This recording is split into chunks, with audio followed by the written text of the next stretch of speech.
જાત કમાણી કરીને ખાઈ સિંહની જાત. દાદ બાપુ આ નક્કી કરજો, અહીંયા જેટલા એ પરફોર્મન્સ જે કર્યું છે દીકરીઓ દીકરાઓએ, એની પાછળ એની કલાકોની દિવસોની મહિનાઓની મહેનત હશે હો. આ નશો આપણને લાગી જાય ને એટલે પછી ભારતની નકશો કંઈક બીજો હોય છે. આ વાત હાવ હકીકત છે હો, બહુ સાચી વાત છે. અને જાત કમાણીની જ આ વાત આવી. બાપના પૈસે જે ખાવ મોજ કરતા હોય ઘણા ને, તો હું કઈક તું કઈ સૌ જ નહીં એને કહી દેવાનું, તું નકરું વળ જ ખાશો, તને બીજી કાંઈ ખબર નથી. હા, તારો બાપ મોટો હોય એટલે તને એમ કે હું જેમ કરું એમ હાલે એમ. કોઈ નાનામાં નાનો માણસ એને કોઈ વિચારવાનું નથી હું કાંઈ નથી, હું નાનો નથી. ધારો એ કરી શકો. અંદરની જે તાકાત પડી છે, અખિલ બ્રહ્માંડના માલિકે જે તાકાત આપી છે એની સામે કોઈ જીતતું નથી. સત્ય હોવું જોઈએ, વાત એ એટલી હકીકત છે. એટલે બે વાત મને અહીંથી આમ ધક્કા મારે છે એટલે કહી દઉં યુવાનો માટે. જોઈજો, આ ભારત વર્ષની ધરતીમાં જે ઘટનાઓ બની છે ને, વર્લ્ડ રેકોર્ડ નોંધાય એવી વિશ્વમાં ક્યાંય નથી બની. હું તમને તારીખ સાથે કહું, 17 નવેમ્બર 1962. બે પ્રસંગ ખાલી, એક જુવાનોનો એક દીકરીનો, બે પ્રસંગ મારે કેવા છે ને એક પછી ઓખો થોડોક લઈ આવું મને આમ તમારો ઉદાહરણ. 17 નવેમ્બર 1962 સાયનાએ ઓસિંતાનો એટેક કર્યો, હુમલો કર્યો ભારત માથે. અને ભારત વર્ષની ધરતીને ચારે બાજુથી આફ્રિકાના જંગલમાંથી નીકળેલો ડેકારી નામનો અજગર શિકારને ભરડામાં લેવા માંડ્યું ચાઇના. એની પાસે આધુનિક હથિયારો વધારે હતા આપણા કરતા. આપણી સેના પાકિસ્તાન બોર્ડર ઉપરથી વધારે જોશ, એમાં વધારે સારું રાખ્યું હતું હથિયારો ને બધું. ચાઇના અને આપણને એમ હતું કે હિન્દીસીની ભાઈ ઈ કઈ નહીં કરે એવું હતું. અને ઓસિંતાનો એને હુમલો કર્યો. આખી વાત નથી કરતો. એમાં અરુણાચલ પર્વતની માથે આપણી સેનાની જે ટુકડી હતી, તાકાત કોને કહેવાય, અંદરની તાકાત જોઈજો. અને ઈ ટુકડીને કંટ્રોલ રૂમમાં કહેવામાં આવ્યું, તમારી ટુકડી લઈને જલ્દી નીચે આવી જાઓ. અને ચાઇનાએ ઓસિંતાનો હુમલો કર્યો, તમે બધા શહીદ થઈ જશો, આપણી જીત નહીં થાય. અરુણાચલનો એટલો ટુકડો એ ભલે લઈ જાય, નહીં આગળ જોઈ લેશું, પણ અત્યારે તમે નીચે વયા આવો. હવે ઉપરથી હુકમ થયો છે એટલે વયા આવ્યા, એમાં કોઈ ઓલી વાત નથી. બધી સેના આપણી ધીરે ધીરે ધીરે ધીરે નીચે ઉતરી. ઈ પહાડો, અરુણાચલ પર્વતના ઈ કોતરો, ઈ પહાડો, ઈ પથ્થરો, ઈ ઝાડવાઓ, ઈ નીચે ઉતરી ગયા. નીચે ઉતરતા ઉતરતા અંધારું જામમાં માંડ્યું. દી આંખમાં અંધારું થયું. એમાં 3 યુવાનોની અંદર રામ જાગ્યા. ભાઈ, આ રામ જાગ્યા કોને કહેવાય એટલા માટે કહું છું. કાંઈ ન હોતા પવન પાણી જાળા થાળા, અહંકાર વેદ વાણી મંત્ર જંત્ર ન હોતા, વિવેક અને ધર્મ કર્મ ચંદ્ર સૂર્ય ન હોતા, આકાશ ધારા રામૈયા રામી રામા હુતા આપે. એ અંદરના રામ જાગ્યા 3 યુવાનોને. હો સાહેબ, એને એના મગજ ફર્યા. આ ઝૂકેગા નહીં સાલા, ઈ હમણાં આવ્યું, ઓલું તો તેદી કરી બતાવ્યું તું 17 નવેમ્બર 1962 સાહેબ એને કરી બતાવ્યું હતું. ઈ ધીરે દઈને સેનાની ટુકડીમાંથી ખબર ન પડે એમ નીકળી ગયા. 3 યુવાનો નીકળી ગયા. હું તમને હમણાં નામ સાથે કહું. મારે 2 પ્રસંગને એક ઓખો કહીને પછી આપણે સમયના ઓલામાં ઓલું કરશું આપણે પૂરું. અને હું તમને તમારો પ્રેમ છે ને તમારો હક છે, હું જુનાગઢનો છું. બધાય જ્યારે નક્કી કરશો ત્યારે આપણે મોજ કરશું પાછા. હા, આપણું જુનાણું છે યાર. આ હાવજની ધરતી છે, આ ગરવા ગિરનારની ગીરની ધરતી. એક બાજુ સોમેશ્વર દાદો, એક બાજુ દ્વારકા વાળો. આપણને કેવું ધન મળ્યું છે, આ ધનનો આપણને નશો હોવો જોઈએ. ટૂંકમાં વાત કરું, 3 યુવાનો નીકળી ગયા ટુકડીમાંથી સેનાની. અને ઝાડવામાં કોતરોમાં હતાતા જે બંકરો છોડ્યા હતા ઉપર ત્યાં ગયા. સેનાના વડા હતા, એને નક્કી કરી દીધું, કંટ્રોલ રૂમ માંથી ઉપર કહી દીધું કે આપણા 3 યુવાનો ઓસિંતાનો સાયનાએ હુમલો કર્યો તો બી ગયા અને સેનામાંથી નીકળી ગયા છે, ભાગી ગયા છે. એને ડિસમિસ કરી નાખો અને ભાગેડું જાહેર કરજો. ઈ જે કરવાનું હતું એ થઈ ગયું. એને એમ કે આ બી ગયા, કે આ ઓસિંતાનો હુમલો કર્યો ને સેનાની ટુકડી છોડી દીધી 3 યુવાનોએ. અને ઓલા ક્યાં પૂગ્યા? બંકરો. આ સત્ય ઘટનાનો પ્રસંગ છે, કાલ્પનિક કહાની નથી હો. બંકરો ખાલી હતા, ત્યાં પૂગ્યા. ઘોર અંધારું.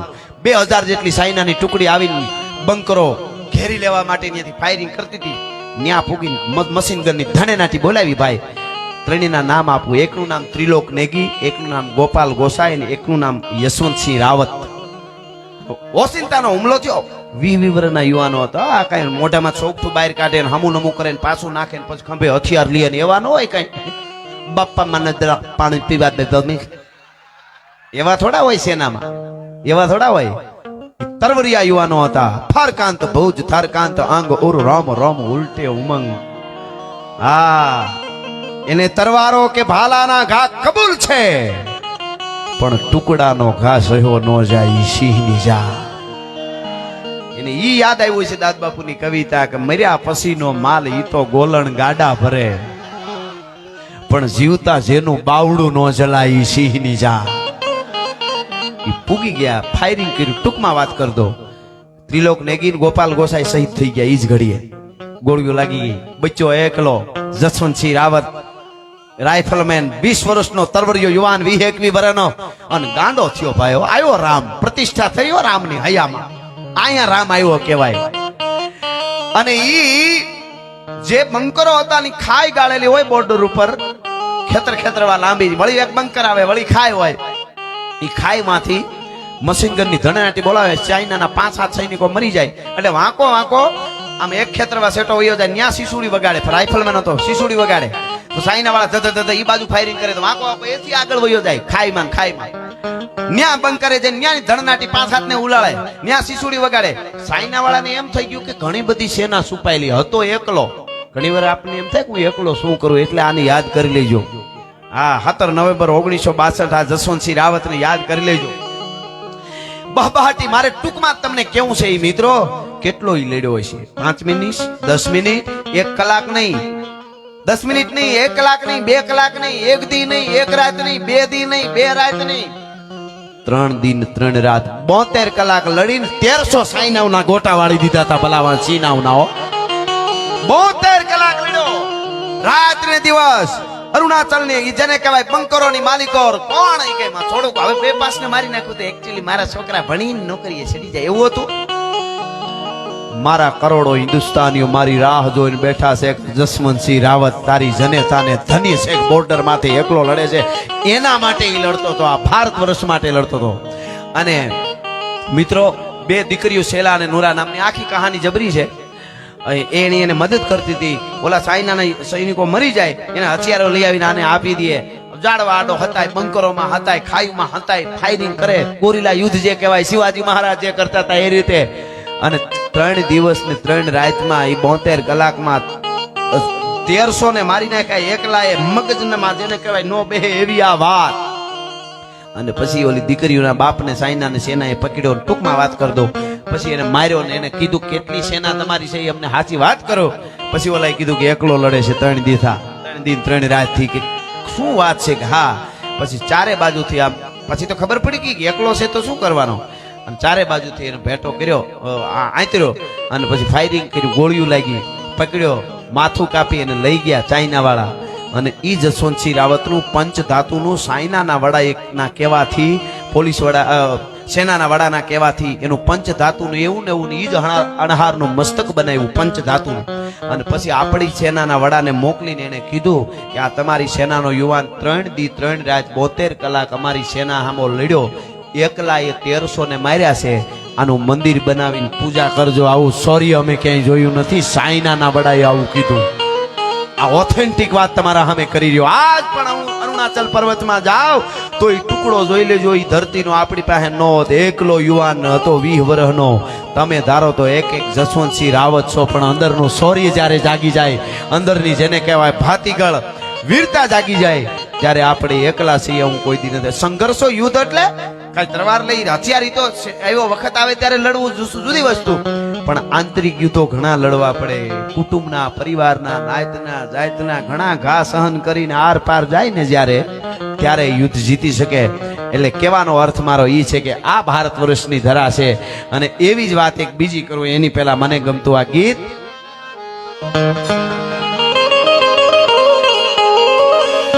અરે ઓખો તો દુનિયાથી નોખો કહેવાય, દ્વારકાના દેવની તો વાત જ ન થાય.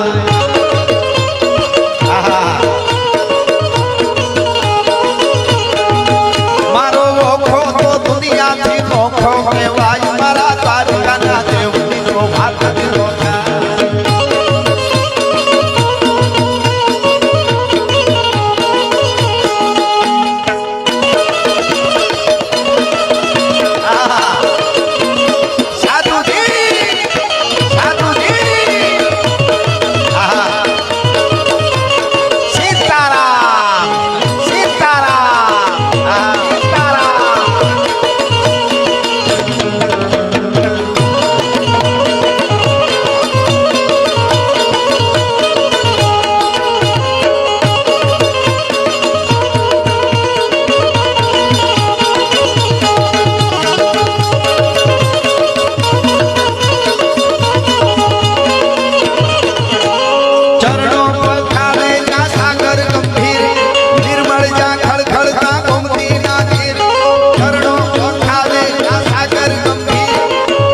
જ્યાં ખડખડતા ગોમતીના નીર એ જોઠા ચંદ્રુના નામે લહેરાય મારા દ્વારિકાના દેવની તો વાત છે.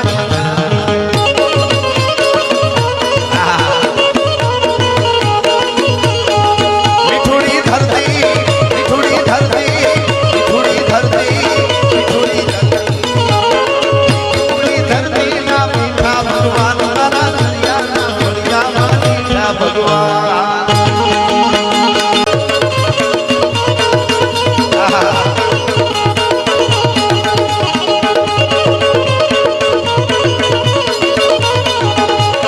અને હવે નીકળી બધાય બધી આપણે જે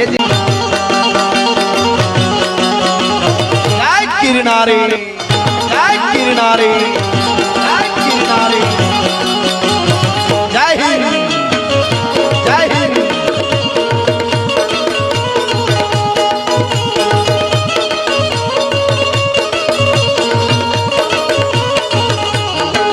તમે જે વ્યવસાયમાં કે જે નોકરી કરવા માંગતા હો જ્યાં જે કરતા હોય એમાં ભગવતી માં જોગમાયા ઓખાવાળી મોગલ તમને ભીરે રહે એટલા માટે